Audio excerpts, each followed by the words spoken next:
There is nothing you need to do in order to feel seen, heard, like you matter, and to feel loved. Nothing you need to do.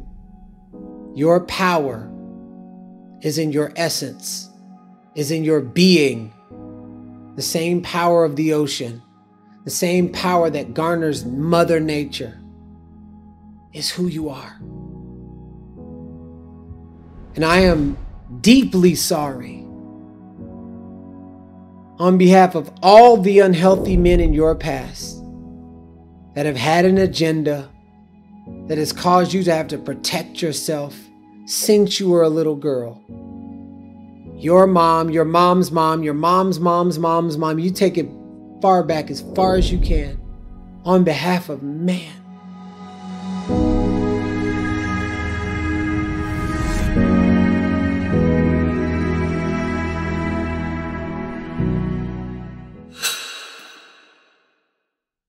All right. Garrain Jones, welcome back on Just Tap In, brother. Thank you for having me on. I would love to ask you to begin with, what are you most excited about right now in your life? We have a son named Chieftain Wolf Jones, who will be born in the middle of July. That is my highest excitement right now, and who I get to be fathering the next generation of men. And I already have a daughter who's 2.5 named Soul, and she's excited for her baby brother, Chief, and who we get to be as parents. And I truly do feel one of the greatest ways to change the world is to give the future generation a really good opportunity and a launch pad going into their adulthood as parents. That's beautiful, brother. And you're going to get another cancer baby on the way in July. Yeah. Last time we started off, you mentioned that the world was missing a pulse on love. And that was 2 years ago. Yeah. I'd love to ask you where you see the pulse of the world right now and where we're headed on that love scale, what you've been tuning into, what you've been feeling into. More and more distractions is where the pulse is. It's the weapons of mass distraction taking over. Like they don't even need to have a World War III because it's already here through TVs, through media, through social media, through food, through gossip magazines, through us being pinned on each other. It's like the war against ourselves. And that's where the pulse is, which means there's a lot of work for me and my other Starbeam friends. But honestly, it gets me excited. Like it pains me and it excites me at the same time because it makes me want to double and triple and quadruple down on what I know God has called me to do, and that is to be a light in the world of darkness. Only to be face to face with darkness and illuminate enough light. And if you look at darkness, you will see that it's actually a variation of light with enough illumination. So I think that being able to stand in the face of the lowest form of frequency and energy and then say, and I still love you, supports the alchemization of humans not wanting to distract themselves or stuff that is negative energy or whatever the traumas down with alcohol and sex and porn and overworking and trying to fit inside of other peer groups.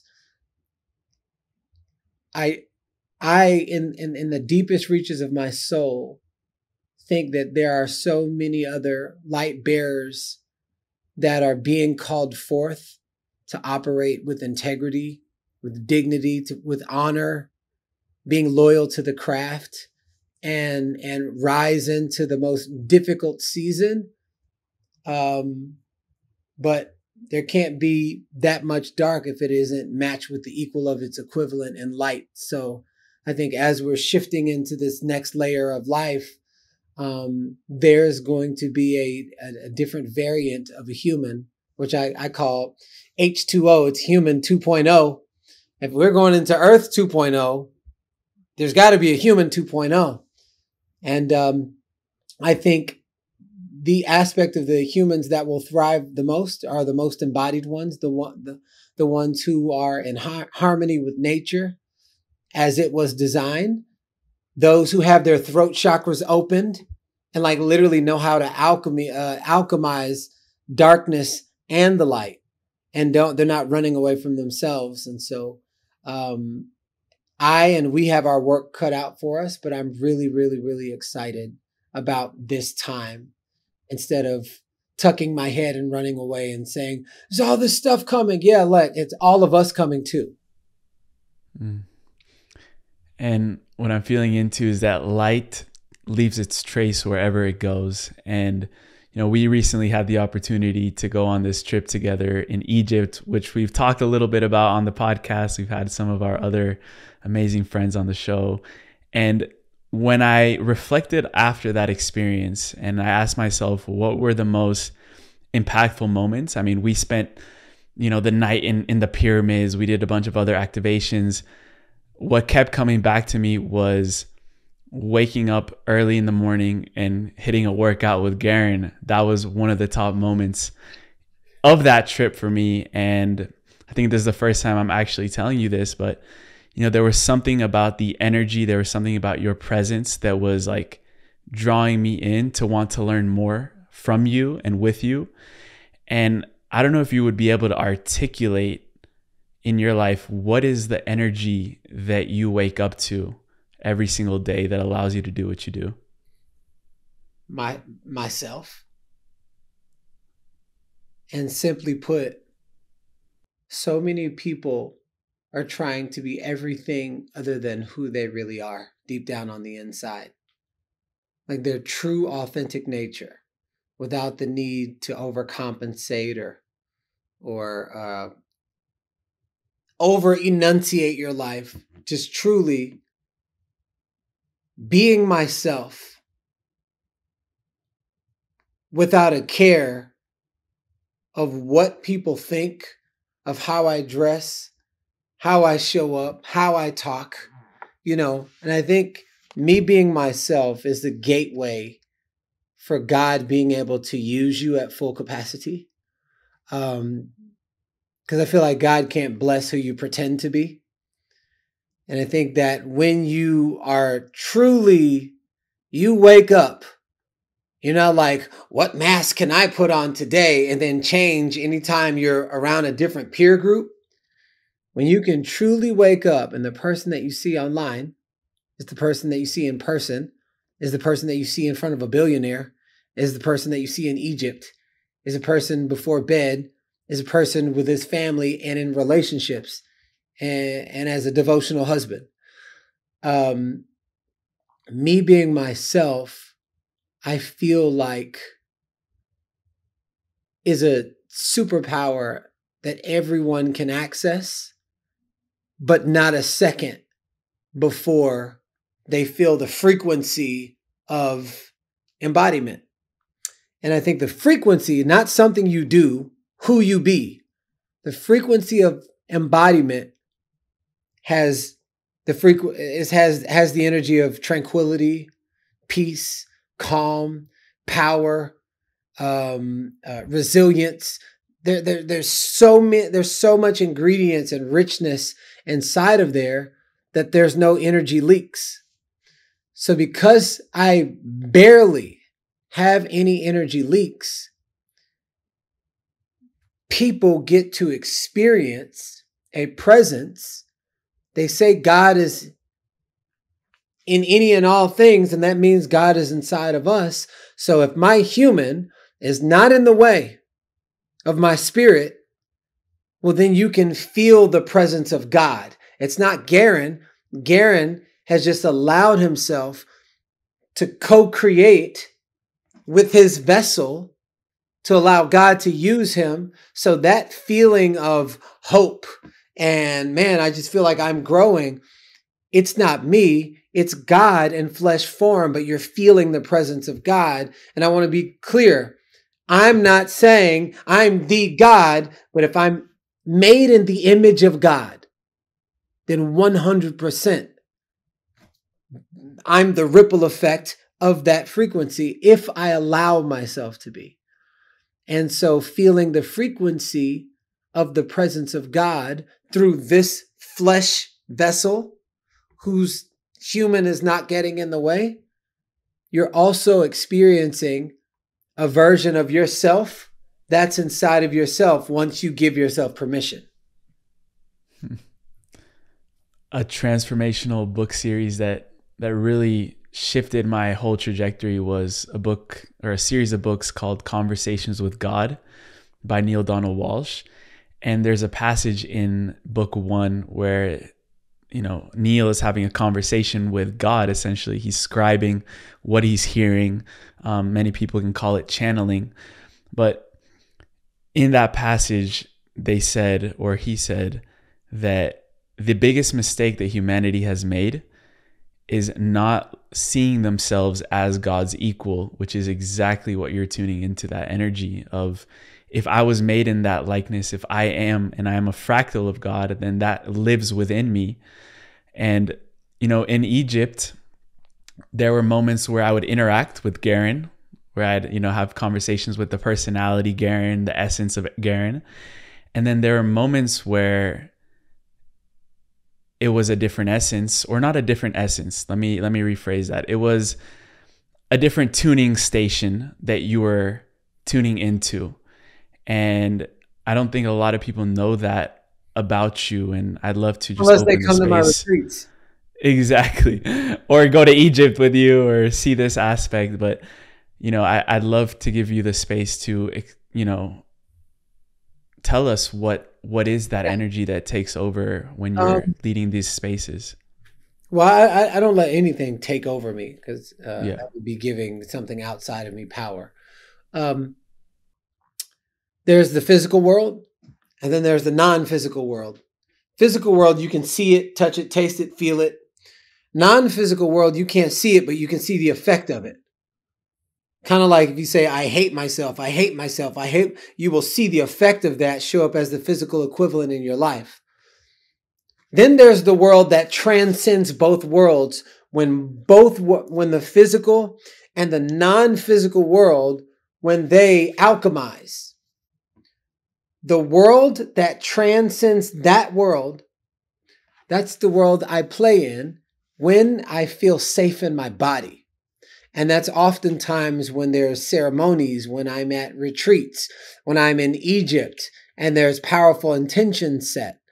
And it is, I call it God mode, but it is when I allow myself to be a vessel for light in the world, be a vessel for the Most High. And because my intentions are so pure, there's no underlying agenda, trying to sleep with this woman, that was like 8 years ago. Because my intentions are so pure and I operate with integrity, my goal is to be the space that holds for all of people's intuitions to get met, for transformation to happen. So now I'm no longer operating in the human vessel as Garrain. I'm literally the entire space. And that's the stars, that's the moon, that's the buildings, that's the other vessels around the room. And I can literally feel every fiber of someone's intuition coming. It's like coming through my vessel. I can hear, it's like being in a room full of 10 people and you can hear all the conversations at once. Well, when you fine tune yourself and you're grounded in your true magical essence and you set a powerful intention, inside of the space, You're hearing the verbal conversations. You're hearing the nonverbal conversations. You're feeling the frequency. You're absorbing the vibration. And all of those are forms of language. Well, the way in which I can read music, it's like hearing all of these different notes. And one of my greatest skills in music is to be able to take all of these different notes and put them together and to create a harmony. Not a harmony for perfection, but a harmony to produce a specific feeling. And so as I'm operating as a vessel, providing I'm grounded in my authentic essence, and I have a powerful intention to be the space that holds for everyone's transformation, now I become a tuning fork. And inside of that tuning fork, if you're in this vast ocean and there's a lighthouse, everybody's going to know where the lighthouse is. So what you're experiencing is this sensation of me truly wanting to serve at the highest level and allowing myself to be used far beyond just my human body, which gives me access to all of the different dimensions and languages and vibrations and frequencies, which for me all become harmonies. And I can take this note and this note and this note. And the thing about people is they all have vibration inside of them. If you have vibration inside of you, then you're emitting a specific frequency.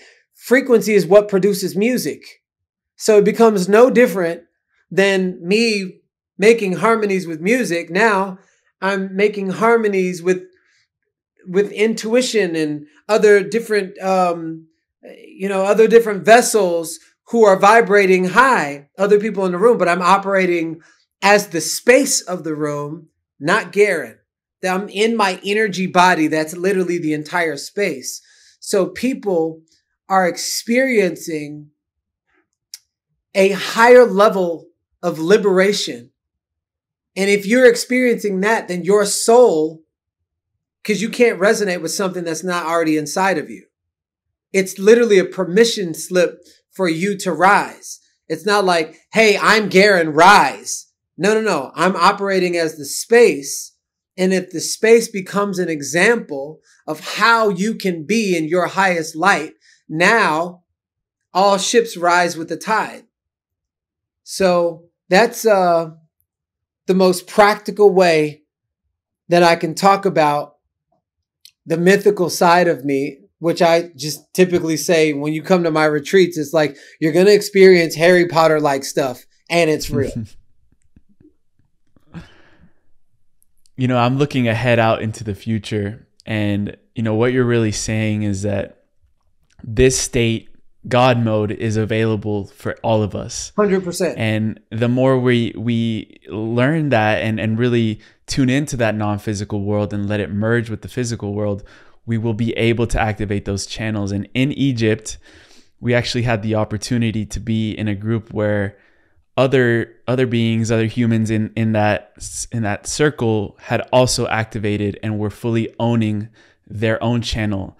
And I'm really curious to know from your perspective, what is it like to be in a space where other humans are also in their channel? Because that's the future of humanity. When we're also all in our channel. What was that like to be in a space where others were tuning into that as well? You ever been in a different country where they only, like, say France, and everybody's speaking French, and all of a sudden you faintly hear someone speaking English?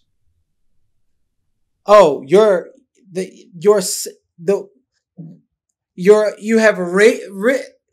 it's like 10x the way that you pay attention. You're like, oh, so all of a sudden y'all become really friends really fast, and things are like, oh, what country are you? I mean, what city are you from? Oh, I got a cousin who lives there. It's the exact same thing. Those who know who knows.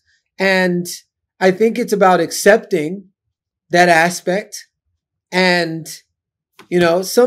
every single person that's watching this at one time in their life has said something like, I wonder whatever happened to John. And then John texts you 5 minutes later. That's not an accident. what happens is, why it doesn't happen often is because the muscle hasn't been used. So if you ever try to tie your shoe one time, well, it would make sense why 10 years later you don't know how to tie your shoe on command is because you don't tie your shoe every day.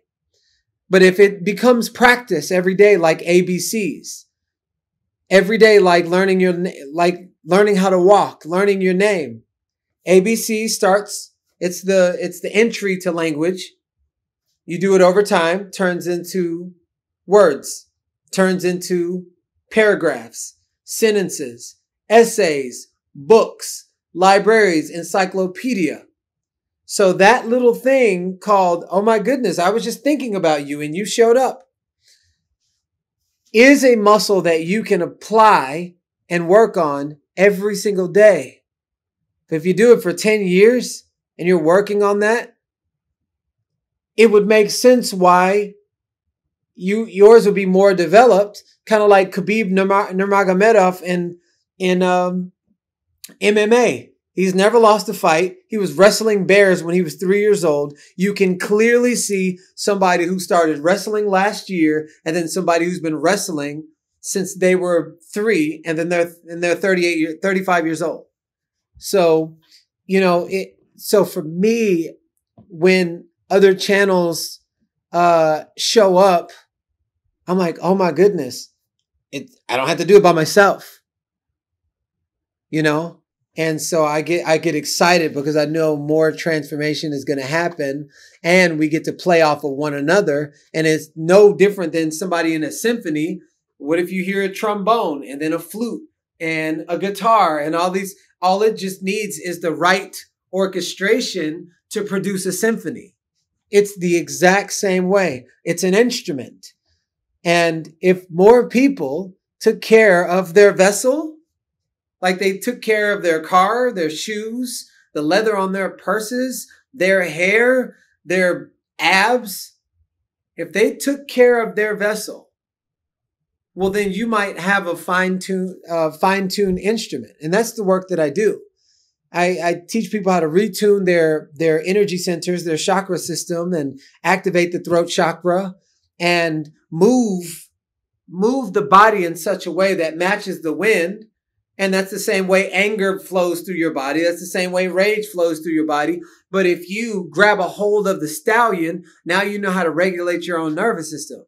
So I teach people through breath, meditation, movement, sound, self-touch, and self-expression.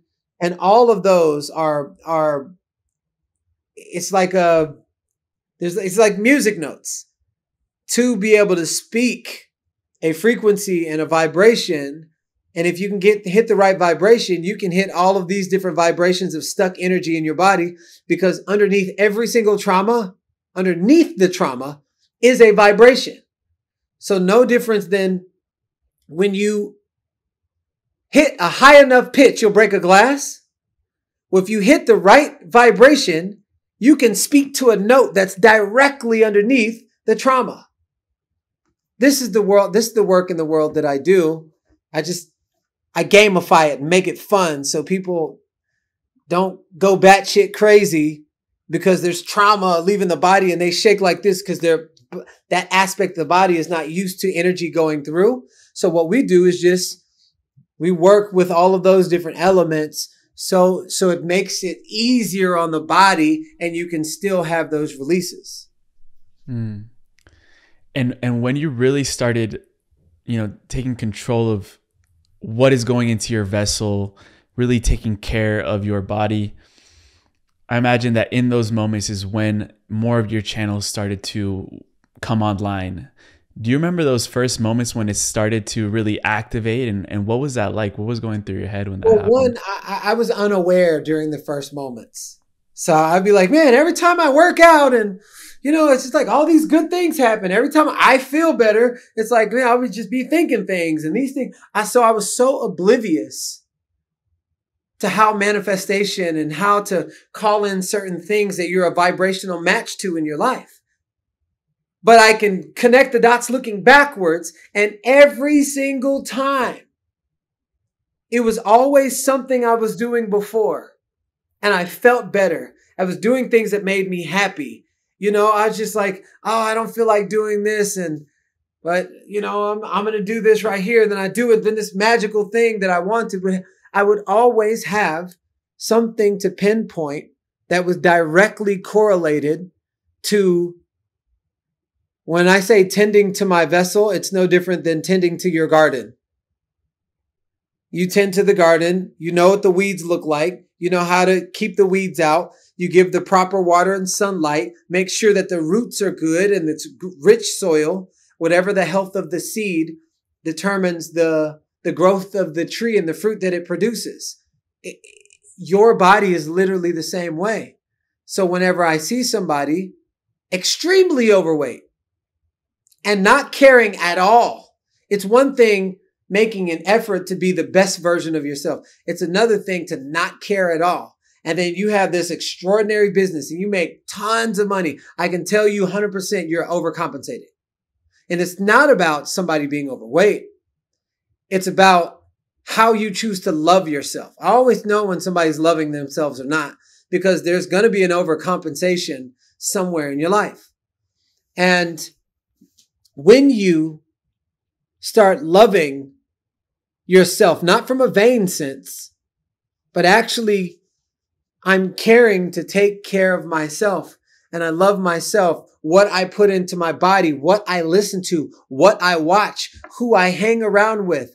I love, honor, and respect myself so much that I don't need to intoxicate myself with things that I know are going to keep me in the same spot, or I don't need to overcompensate for things I don't want to look at when I look in the mirror and the truth shows up and nobody is around.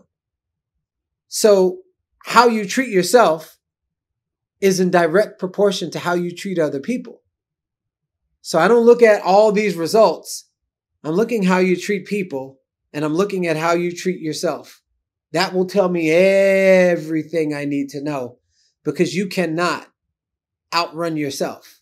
So if you're kind to yourself and you love yourself from a caring standpoint, I know that the kindness and the candor and the love that you give to other people is actually genuine. So these are all of the things that I've learned connecting the dots, looking backwards. And over time, it has given me so much value on why to take care of my mental, physical, and spiritual self. It's because it goes into raising my daughter.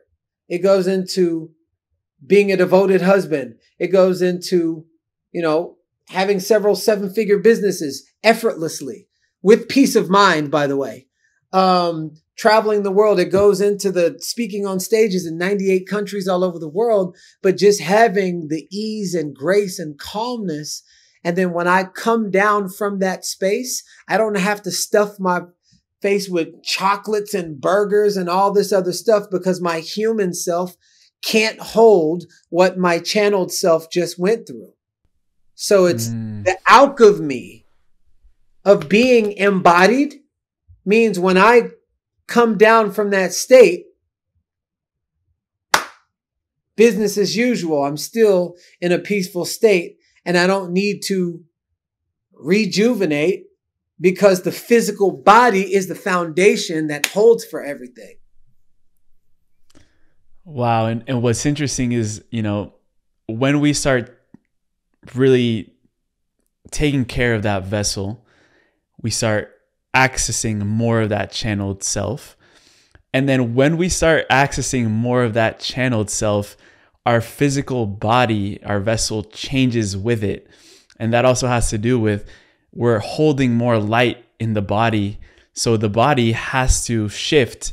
I've talked to a lot of channelers who, the more they channel, and people who have been doing it for years, they say, like, look at me 10 years ago, 20 years ago, and it's a completely different body.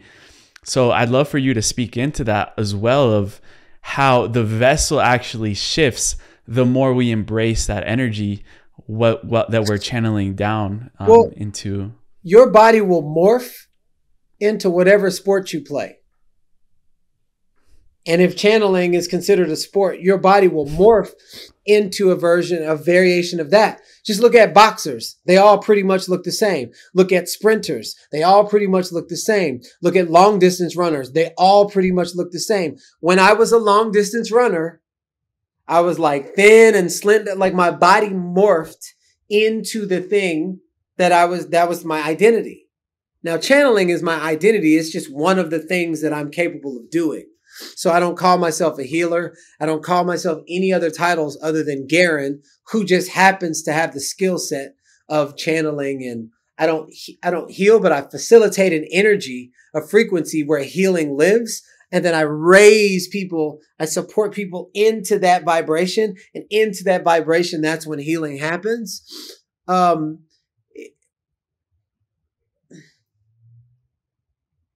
It is very important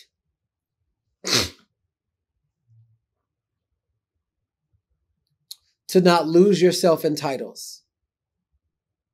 Where this is coming from, I'm just allowing it.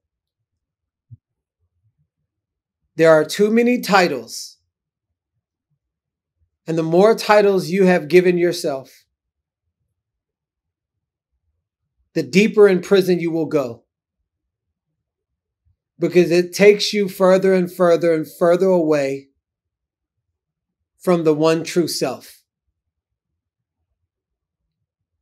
You asked a question, but something is calling me to talk about this. The more titles you give yourself, and then lose yourself in those titles, the deeper in prison you will go. The prison inside of prison inside of prison. And even if the outside looks good, always pay attention to how you really feel when the truth shows up and nobody is around and you look in the mirror. Being lost in the titles is the trap. Finding your real self, who just happens to do certain things, will have you living a liberated life.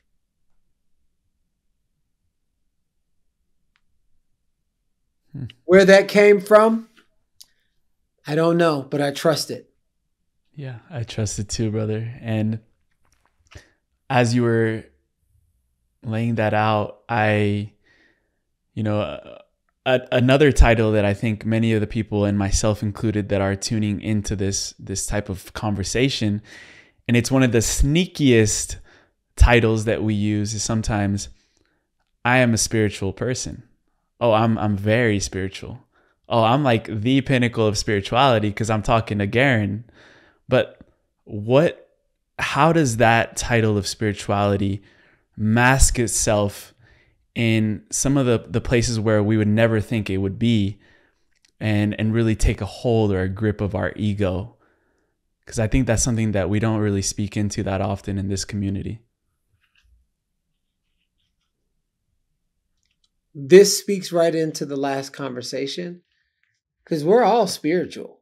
It's just different variations of it. We're spiritual beings having a human experience.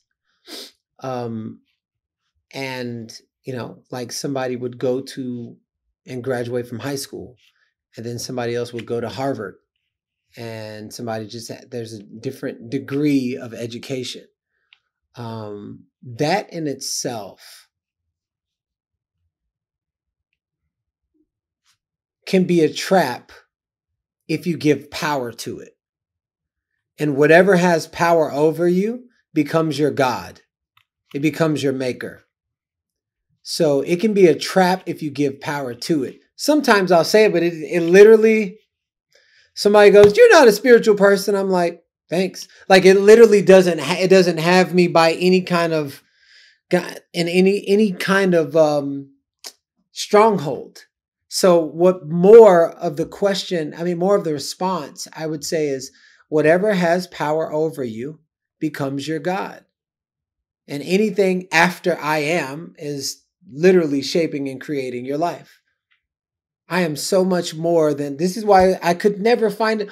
For the last 7 years, I tried to find a title to put on Instagram. Transformation coach, and they're like, you got to name yourself. And I'm like,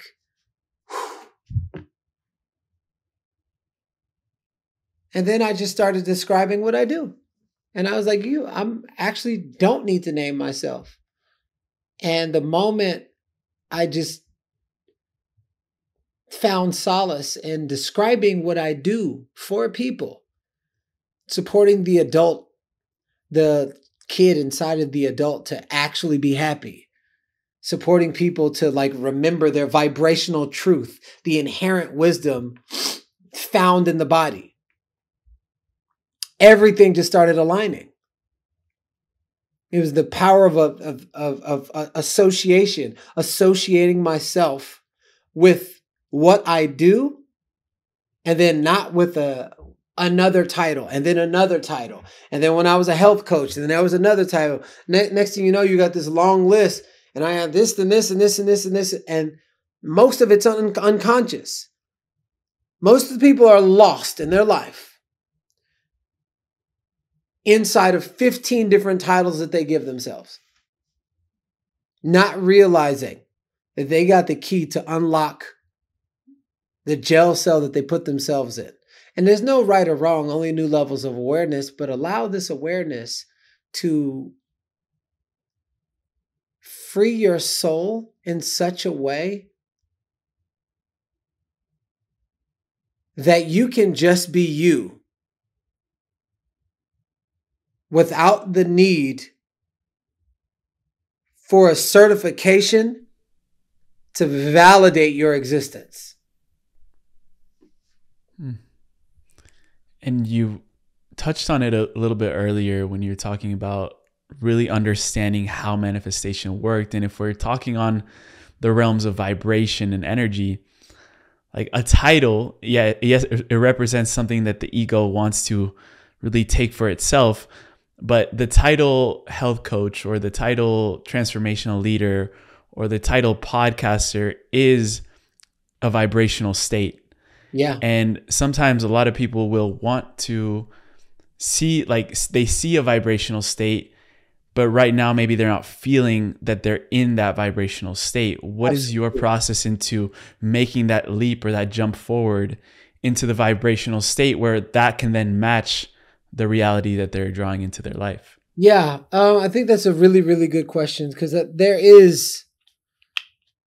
there needs to be some type of target. You can't hit a target you don't have. What I'm speaking about is the nuance of getting lost in the target. Like when I was a model and I was a model and I was a model and I was a model and I was a model, and you know how difficult it was to undoodle. That sounds about right. Undoodle the model status and have people take me serious as a singer. 3 years, bro.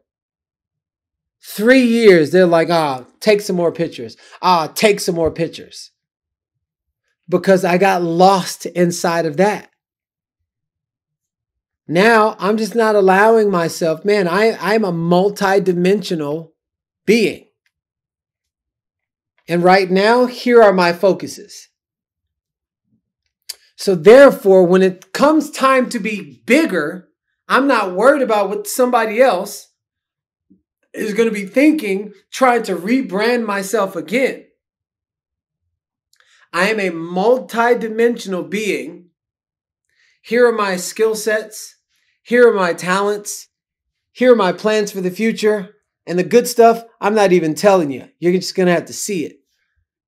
And that's for me. And I realize that not everybody operates the same. Some people need those little confident stair steps. They're like, okay, I'm a coach. I'm a coach. And that's their form of significance. Significance is a good thing. Everybody wants significance. You want it from your daughter, your wife. Everybody either consciously or unconsciously is seeking for a form of significance. I think having a title when you feel invisible in life is a great thing. Just getting lost in the title to the point where it comes your God will blind you from every single thing else outside of that specific title. This is what happens in religion.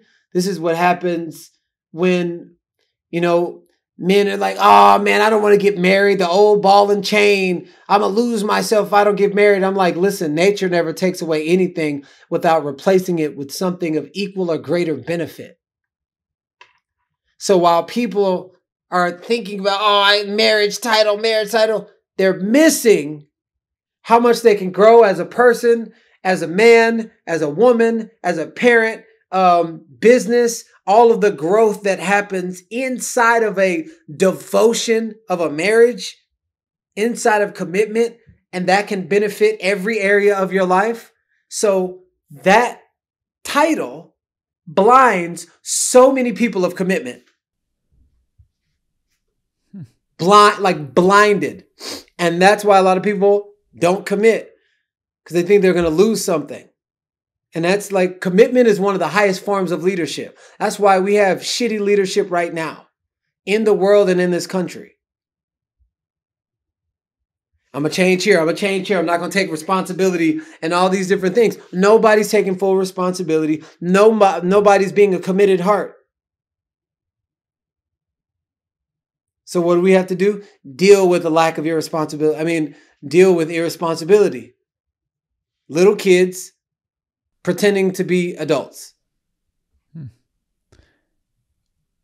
Do you see commitment and devotion as the same energy in your life? Those are planets apart. Planets apart. You can think that it's that. Commitment is an act. Like, I'm committed. Devotion, it's who you are. I'm a man of devotion. It's like it takes commitment, and then it takes your whole life. Like, literally, it takes your whole life, and it deepens the life. And so they work hand in hand. But if you are in devotion, you are a committed person. If you're not committed, you're not in devotion. I see. And a little earlier, you mentioned when you transitioned from modeling to being a musician. I can imagine coming with the same mentality. When you were finally a musician, you were getting record labels and you're working with Ludacris and all this stuff. You probably lost yourself as well in that title. 100%. And now, doing the process of shedding all of those titles away, I feel like something that I got to see and witness in Egypt was, I would say, maybe a reconnection with the music that you are. So it's not only like I am a musician, but I felt like you were the music. And I'd love to know how your relationship with music has shifted since that last trip. Well, if you take the word music away, and you just think about what Nikola Tesla said. He said, you want to know the secrets of the universe, think in terms of energy, frequency, and vibration. And in the Bible, they said in the beginning, there's the word, but the Greek meaning for the word is sound and vibration. What that becomes is the first form of language, frequency and vibration. So I'm so attracted to the first form of language, because this language that I'm speaking to right now, that was given to us and coded, which is why if you say, I hate myself, or I'm sick, all of these words have codes, and the death in life is at the power of the tongue. But before any word can come out of your mouth, it has a start from a place inside that is on the rocket ship of vibration, which produces the frequency. So it excites me to know that I love learning our first language, and that long before someone can open up their mouth, I know what their language is saying, because I study that language. I read that language for years. And it's fun to teach people that. who become better moms, better fathers. Because anything that I learned that can seem complicated, I like making it practical. You got to, and if you want to reach the masses, you got to be able to teach the basics.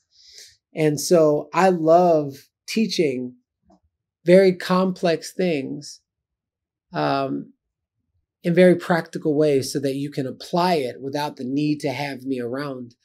And so that's the type of teachings that I love to do. Give you tools that you can use today that will make a profound difference, that will affect every area of your life. And, oftentimes it's a little different than your 7 steps to success or get the right vibration. Here's how you build your body. Here's how you raise your vibration. And here's how you manage your most meaningful disciplines. Those 3 things right there will completely transform your life within a week. Your grandmother, Big Mama.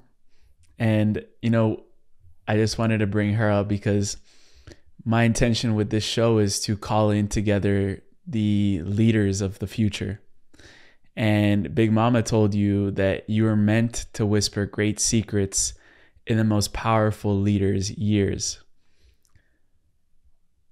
What is the most powerful secret that has been whispered in your ear that then has trickled out into your interactions with others?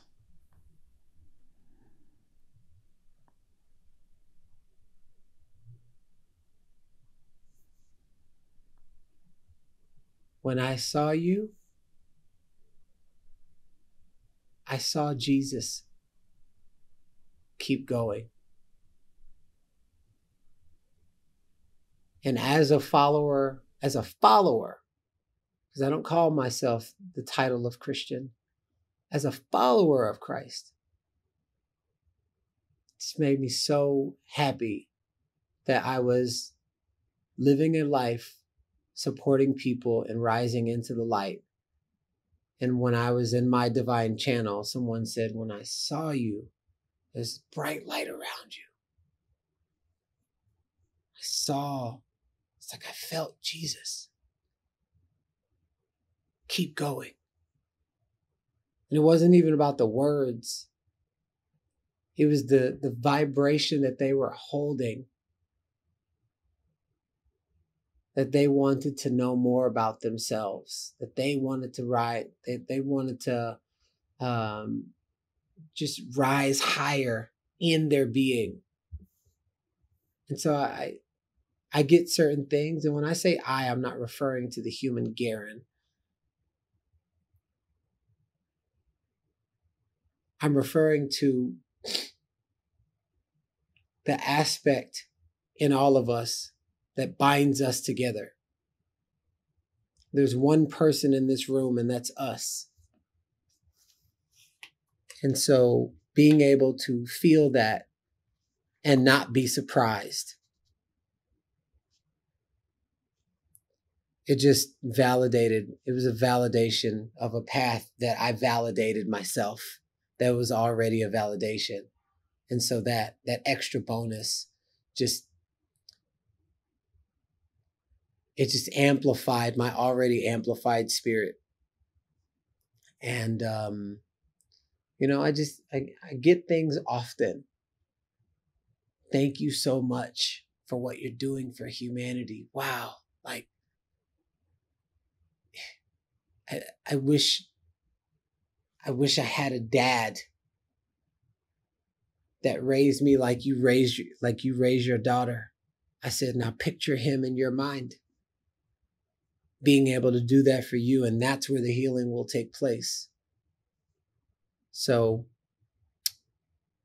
and the last thing, there's the powerful visual artist. She paints murals all over the country.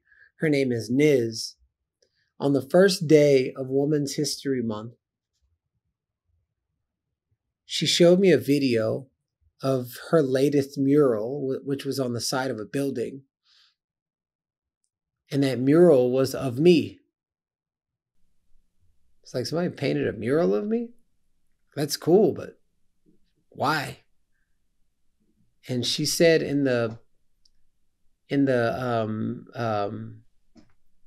where you write it, I forgot what it's called in the description. The caption. Say it again. The caption.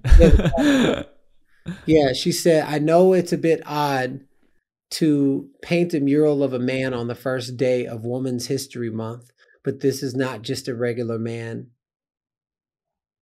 This man has changed my life so much, and he has restored my faith in all men as a divine masculine and given me hope for intimate relationships.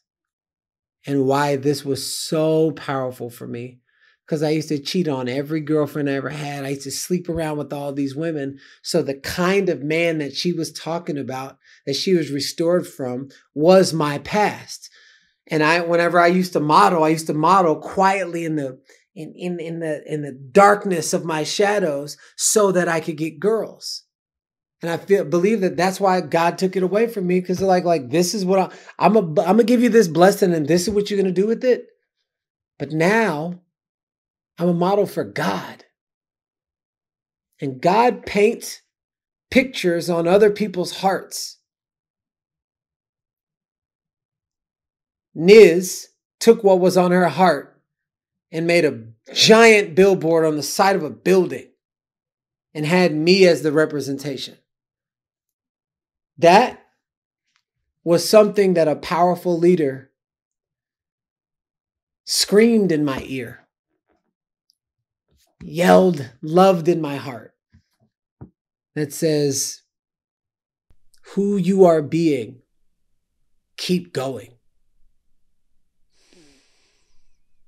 Wow. That is powerful. You said that one of your greatest transformations ever is being able to honor and respect women for who they really are. Yeah. And, you know, this show, I look at, you know, sometimes who's listening, and it's over 70% women, interestingly.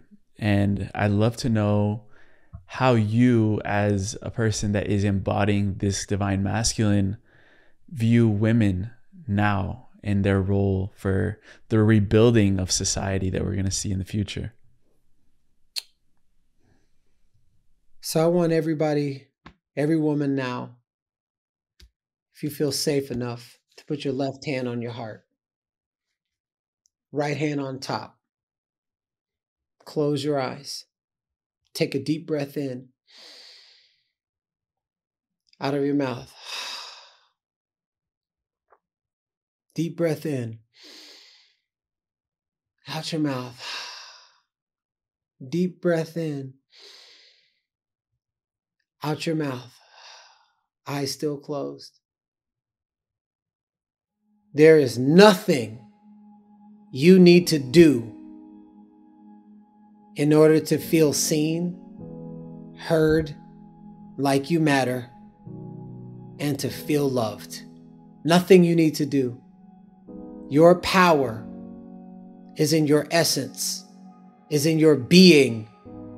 The same power of the ocean, the same power that garners Mother Nature, is who you are.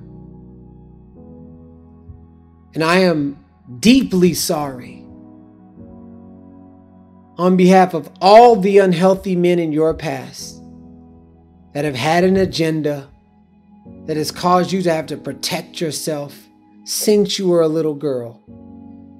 Your mom, your mom's mom, your mom's mom's mom's mom, you take it far back, as far as you can. On behalf of man, I am so sorry that you had to be forced to come up inside of man's world. Something that you did not choose. I am so sorry. My wish is that you truly return home, back to your true nature, your divine essence, your feminine essence. There's nothing you need to prove. There's nothing you need to fight for, because you're 100,000 times more powerful in your being and doing through your being. Not doing for competition, not doing for protection, not doing to be seen, but simply being, and allow any action that you take to occur through the being of who you really are deep down on the inside. Whoever gave the most powerful being on this planet the title of queen, which is beneath the king, I now denounce that title because I feel that the original kings in energy have always been you. Always. And when the unhealthy man saw and felt just how powerful you were, because they saw someone giving birth, they saw somebody doing things that they couldn't fathom, I could understand why an unhealthy person would try to limit you and give you a title that was beneath them and not beside you. So in this moment, feeling on your heart, with tears rippling down your face, the invitation is for you to whisper these words out loud. I accept all of me. I receive all of me. And I leave no parts behind. Women, you are who you've always been looking for. And when your value rises, the men that you attract will rise. You heal the womb, you give birth to the man. It's not the other way around. You heal the womb because man will change themselves based off of the value in which you see in yourself. So when you rise in your own self-worth, you heal the womb, you give birth to the man, womb, man. And this, my friends, is the returning and the restoration of nature as you were designed. Take a deep breath in and breathe out. Wipe the tears off of your face.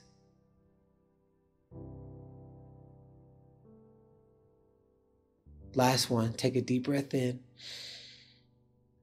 and breathe out. And flutter your eyes open. Welcome home, ladies. It is your time, but it won't come through a fight. It won't come through an argument. It won't come through you trying to prove your point through the filter of unhealthy masculine energy. Your time comes when you choose the real you, underneath all of the filters, underneath all of the titles, and you remember who you are. The power of Mother Nature. You're all of it. You're the rage. You're the anger. You're the madness. You're the sadness. You're the joy. You're the fun. You're the laughter. You're the hurricane. You're the tornado. You're the ocean. You're all of it. And when you can receive and accept all of yourself, there is where your freedom lies. There is where your abundance lies. And you will attract your mirror reflection in flesh form.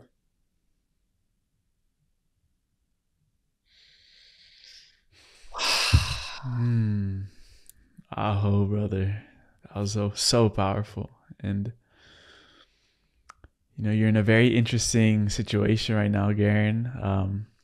You have 2 daughters, beautiful wife, and now you're having the opportunity to birth in your first son into the world. And to raise him, to be able to respect and honor women the right way. Exactly. And I guess my next question with that was, when he's old enough to understand and, understand this language that we're speaking, not just the vibrational language, what words would you instill in him to be able to sustain this birthing of a new feminine that is arising in the world right now, and avoid making the mistakes that we made in our unhealthy masculine toward women? Well, people don't do what you say, they do what they see. I am and will be the highest representation of the type of man he gets to model. I had no examples, so I had to create the example inside of me. He's not going to come from a home where quietly we're suffering. He's going to come from a home of we are doing everything humanly possible to continue to better ourselves, to rise into who we are. And anytime we make a mistake, we figure out how to do something about it so that mistake doesn't transfer to our kids. And of course, things are always going to do that. That's how DNA works. However, we're not going to freaking just be unconscious in the process. So I don't think there's anything that I will have to say, because he will see it every single day, how I honor his mom, how I honor his sister, how I honor women, period, and how, as a man, and I want to speak really, really serious about this next topic.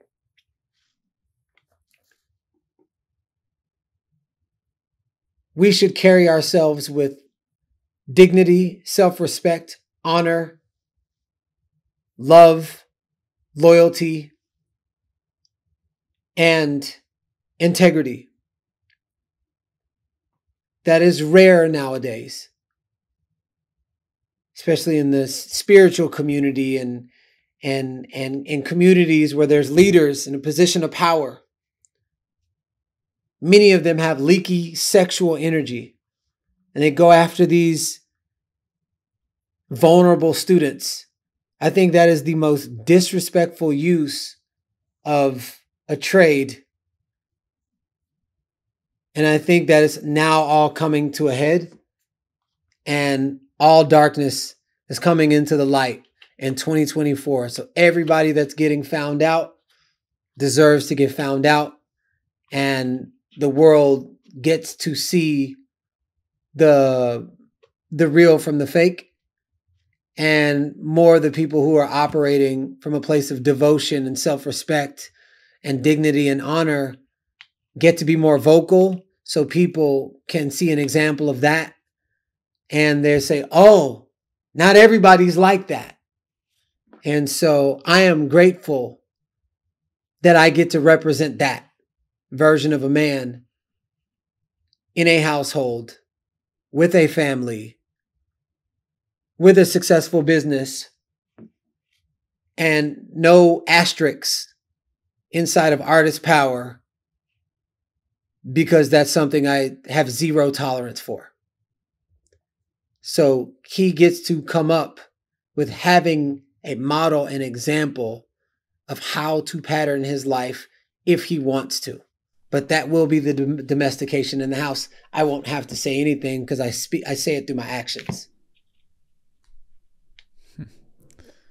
And it is a very serious topic that deserves getting shed light on, especially with the leaky sexual energy, because sometimes when there's so much vulnerability in a space, that energy can creep in and really rupture the integrity of what was trying to be created. I also know that there is a flip side, and let's say on the other side of the dark side, what is there to sexual energy, if you could put that into words? And I'll tell you, because I used to be that. Not to the place where it was intentional. My lack of awareness of the giant hole that I had in my heart, and trying to make women fill a hole that only I could fill, And I came from a place of unworthiness and like when I was modeling and acting and doing music, unworthy, masking, and trying to fill a bottomless pit. And then when I came into a position of power, and I was never a person that was in a position of power. I didn't even know what I was doing and how I was doing it. So when women were coming in, I was sleep with them. I was like, why are they quitting? Like none of that made sense. And then when I looked up and I connected the dots looking backwards, I was like, oh my goodness. That was one of the biggest breakthroughs I ever had. It was seeing women through my dad's eyes versus seeing women through my daughter's eyes.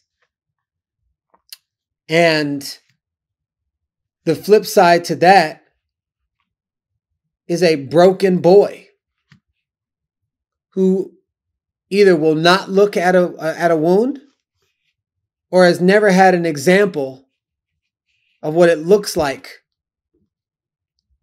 for someone to be on the other side. But that doesn't come from light, for sure. That's a low resonating vibration. And weeds don't need anything to grow but time. Just give it enough time, it will overtake the entire garden.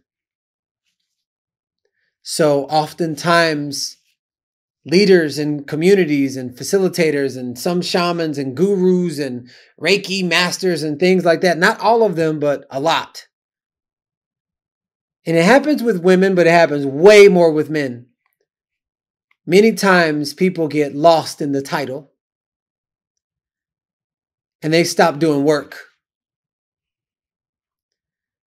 The moment you stop doing work is the moment you start dying, because the essence of life is growth. You don't just stop tending to a garden because you've been tending to it for 5 years. No, if you want to keep the garden, you got to keep tending to it, but you got to know what the weeds are. But if you give weeds enough time to grow, it'll overtake the whole garden. So what I believe is that the ego inside of the titles have allowed the weeds too much time and has overtaken the garden.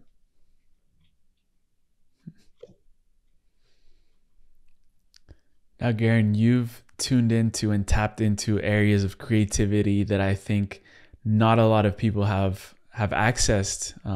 And the way I see sexual energy is that it's very tied to that creativity. So I'm really curious to know how you utilize that energy now as a man, feeding that into what you're doing now in the world. Well, I've done plant medicine before, and I'm, if in the right safe environment with the right person leading it, I think it's a beautiful modality. I've done so many like mastery and transformation training, landmark, insight, communications course 1, 2, 3, and 4, 10-day silent retreats, 5 days in the dark, spiritual psychology. Like I've done a lot of modalities. The one that has felt the safest, where we can get the deepest, is through the eyes, mind, and heart of the little kid. So I've taken all those modalities and I've found a safe way to get into the depths of the heart of the little kid, not the adult working on the little kid. Get into the energy of the little kid who feels safe enough to let somebody in, and then allowing them to see their future self, and then doing the work and facilitating an energy and surrounding that around the right combination of people, which lifts traumas and energies, stuck energies 10 times faster. I just took all of these different modalities and created a concoction that is safe for your inner child to do deep work so that you can truly enjoy play and genuinely smile and genuinely be in the frequency of joy without it needing to go on TikTok, and then you get off of TikTok and then there's no more smiles. That's living outside of yourself. And so for me, I love dancing. I love music. I love sound. I love group harmonics. I love movement. I love understanding the body. I love drumming and chanting. I love community. I love cheering and taking all of those different things and then seeing where most people are focused. Most people are not focused on healing. Most people are focused on entertainment. More people will spend more money on Taylor Swift than they will healing. So what I did is meet people where they are. Meet people at the music. Meet people at the drumming. Meet people at the chants. Meet people at the community. And created a front face entertainment business. And on the back end, the net of transformation. So it's not transformation first. It's fun and everything. And that's what Voices of Expression is. And, Voices of Expression is learning how to utilize your voice, activating the throat chakra, retuning your energy systems, really learning how to use your body and all of those things. And doing that with groups of people which support you in raising your vibration. Next thing you know, you're like, wait, what just happened? Well, you got psyched into healing. Into transforming your life without needing to go through the deep cathartics because we're going in 6 different ways. This is the mixed martial arts of spirituality, but through the element of entertainment, because that's where people is focused. So if people are focused there, meet people where they are and then bring them, get them in the doorway, then show them the rest of the mansion. So that's my company, Artist Power. The artist is the little kid who remembers. And so when I send that signal out, it's a signal. It's like a sonar blip. It goes out like this. When it comes back, it goes. So whatever part of the person shows up to my retreats, it's the kid in wonderment that shows up. So it brings that part of the person in. And so we just created a whole company around it and figure out ways to give our services away, make money from our services, change the world from our services, and restore the heart back into humanity with our services so that the little kid inside of the adult is actually happy. Because when somebody is actually happy, they're not suffering. And we live in a world full of people who are suffering deep down on the inside. And if you look all the way up, wars, racism, sexism, all the isms is coming from a suffering person. Yeah, I've learned that people will meet you where you tend to see them the most. And, how much of seeing already the innocence and the preciousness in another human being is what allows for that inner child, that little kid inside of them to come out. How much of that is, what's the relationship there?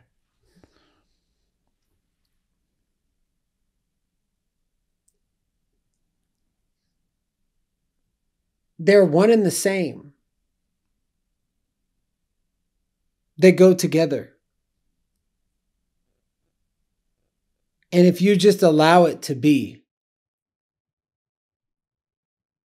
life will seem much more effortless than we make it. We make life way, way too complicated. It's way too complicated. And I truly do feel that life can be effortless inside of your authenticity.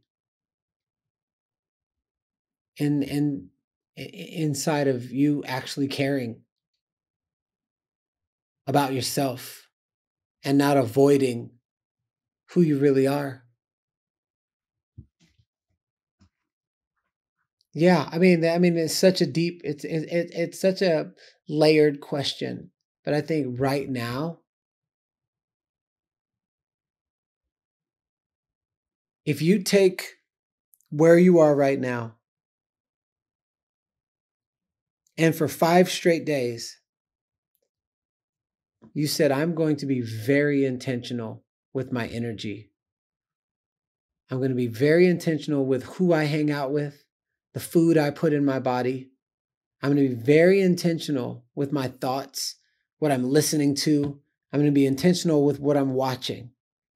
And I want that anything and anyone that I put my energy into to contribute to where I'm going in life. And if it does not contribute, it does not have my time. And that's when you become the kind of person that becomes respected because you have boundaries, you have standards. And your life will rise and fall to the health of your standards. Most people don't have any.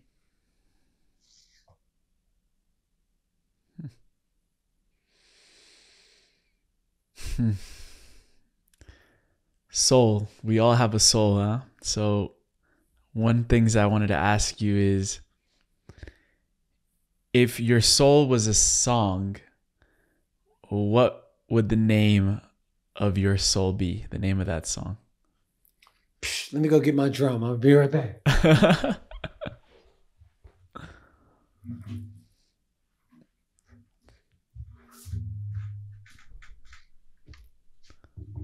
Oh, we pulling out the drum.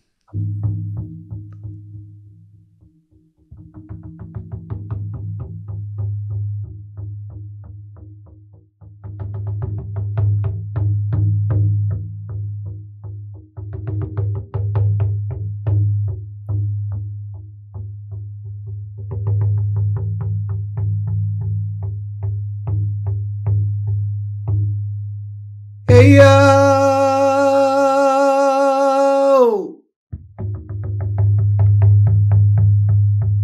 Hey, yo!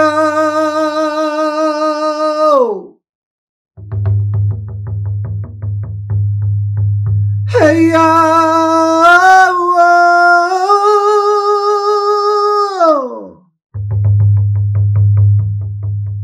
Hey, yo!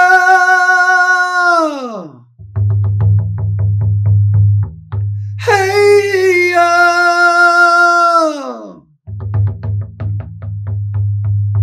Hey, yo! Hey, yo!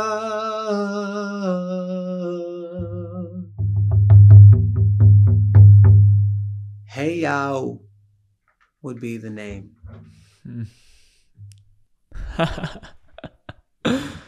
Hey, yo! Brother, hey, yo. It was so interesting. We had Matthias back on. We had him on the show, and I asked him a similar type of question, and he says that he calls the higher aspect of himself Gan. And he was explaining, and we'll direct people also to that episode after this, but he explained how, you know, when he was in those states, he would hear a vibration, a noise that was like gang. And he says that anything that is aligned with that tune, he knows that it's a deeper aspect of him wanting to be revealed. So I think we all have a particular sound. We all have a particular frequency. I call it the sacred note. Huh. Where or when did you find it?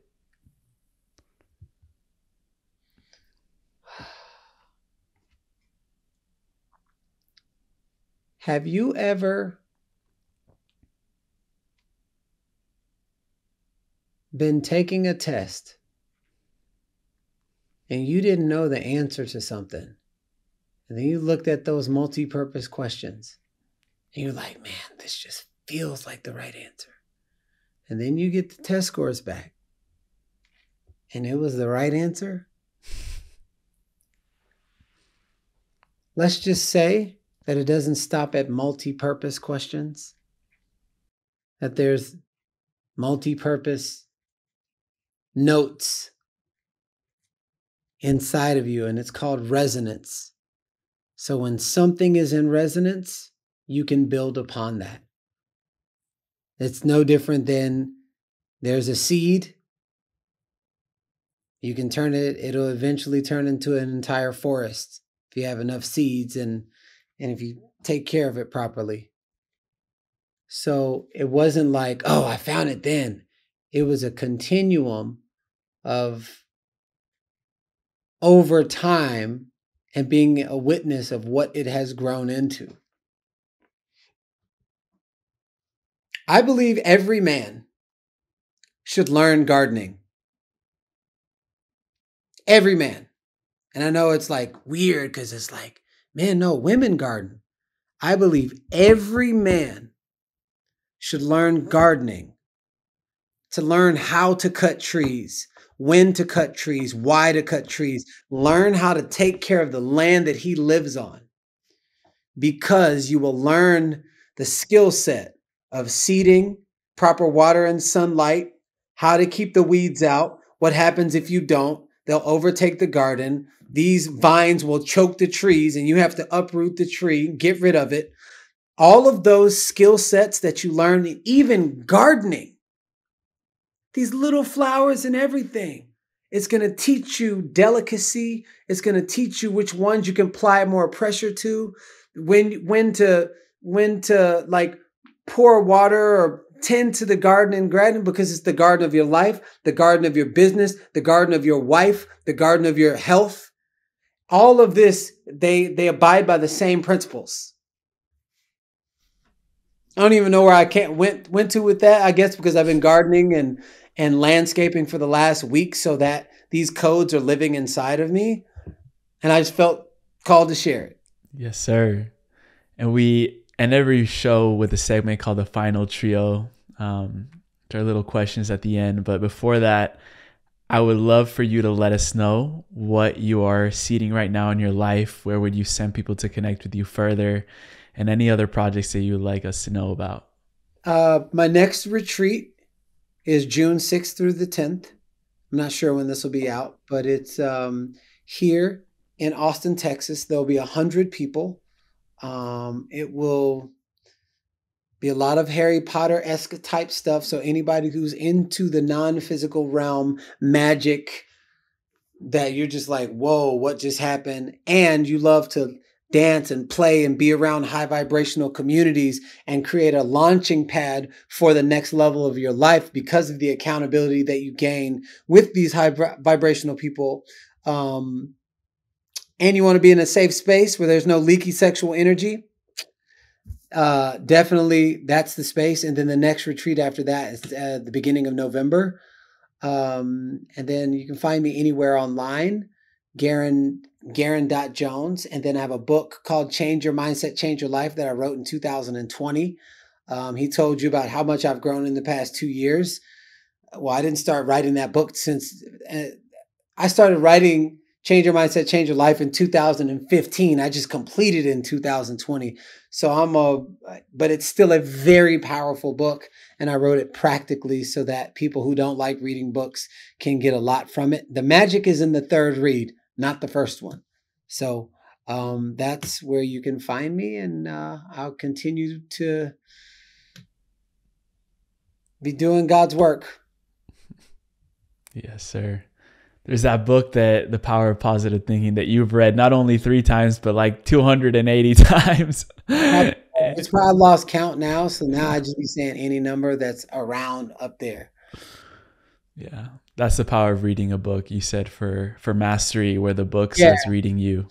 I don't read a book for memory. I read a book for mastery. And you read a book until it starts reading you.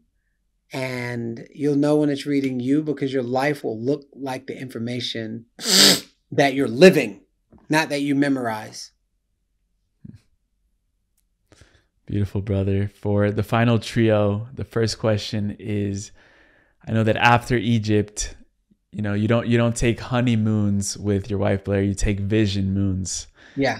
And you choose out a word for the year for what you're going to embody. And I'm really curious to know, in that vision moon, what word did you choose for this year 2024? Why I typically choose a word and then she chooses a word for me. But one of them was respect. It's like self-respect, because I would like work so hard and not like take care of my freaking get pedicures and things like that. And that's a form of not loving yourself. And so self-respect, and then also in the way I took it is like commander, but it's provider. So there's provider and then self-respect. Amazing. Beautiful. Earlier in the conversation, you said, those who know who knows. So what is one thing that you know that those who know will know?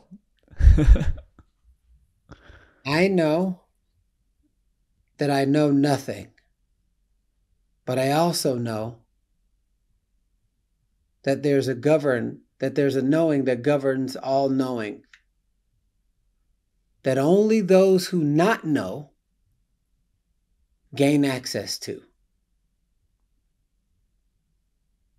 Do with that what you will, but just know that there's an entire universe of information through the gateway of not knowing, and then allowing yourself to be connected to the knowing that governs all knowing.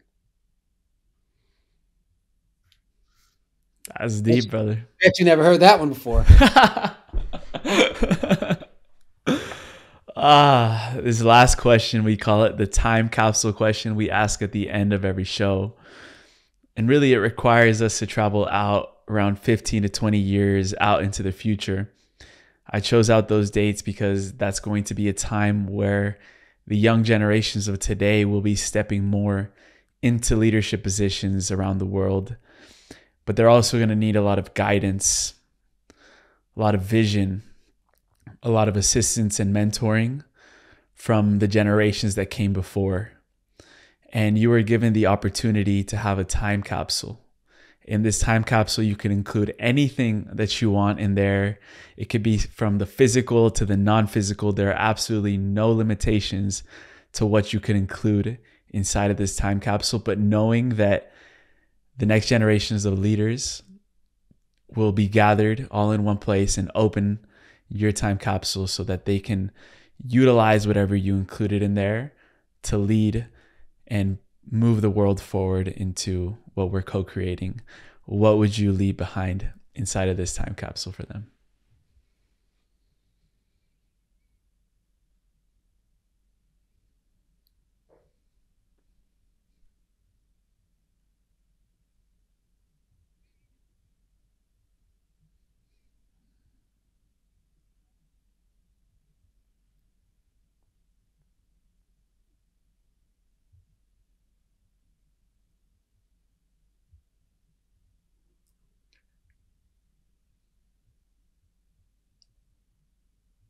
I would leave behind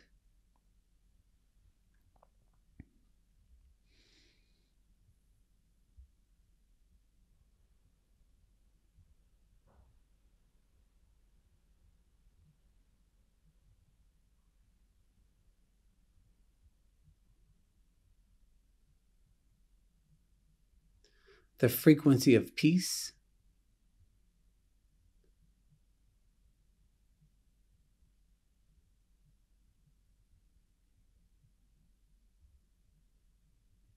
and a handwritten letter that says, trust your deep self. You know what to do.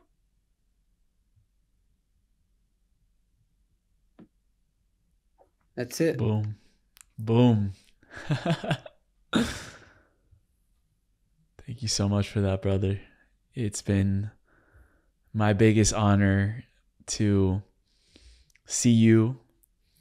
And I told you before, like, you are that leading example that is reflecting back to a lot of us men and women what the new human, the harmonized human, is looking like. And I appreciate you wholeheartedly for this friendship and what you're creating out in the world, which it's all needed.